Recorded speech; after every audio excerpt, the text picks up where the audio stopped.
আসসালামু আলাইকুম। ওয়ালাইকুম সালাম, রহমতের কালাম। আপনি যার বান্দা আমি তার গোলাম। কে? তুমি কি রাত্রি? হ্যাঁ আমি রাত্রি, আপনি কি? আমি তো দিন। দিন মানে? আমি দিন, তুমি রাত্রি, আমি দিন।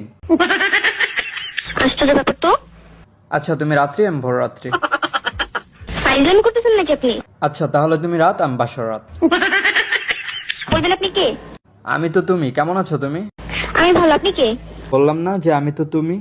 আপনি নাম্বারটা কোথায় পেয়েছেন? পাবলিক টয়লেট পাইছি, লেখা ছিল মন দিব তো প্রাণ দিব না। পাবলিক টয়লেটে? জি। ও, আমার নাম্বার আজকাল পাবলিক টয়লেটে পাওয়া যায়? কেন, তোমার নাম্বার কি প্রাইভেট টয়লেটে থাকে? এই রাত্রি, তোমাকে দেখার পর না আমার ঘুম আসতেছে না। বললাম যে তোমাকে দেখার পর আর ঘুম আসতেছে না। আপনি কি দেখছেন? হ্যাঁ দেখছি তো। কোথায় দেখছেন? সে এক বিশাল লম্বা কাহিনী। আজকে তোমাকে একটা ইম্পর্টেন্ট কথা বলার জন্য ফোন দিছি। কি কি কি?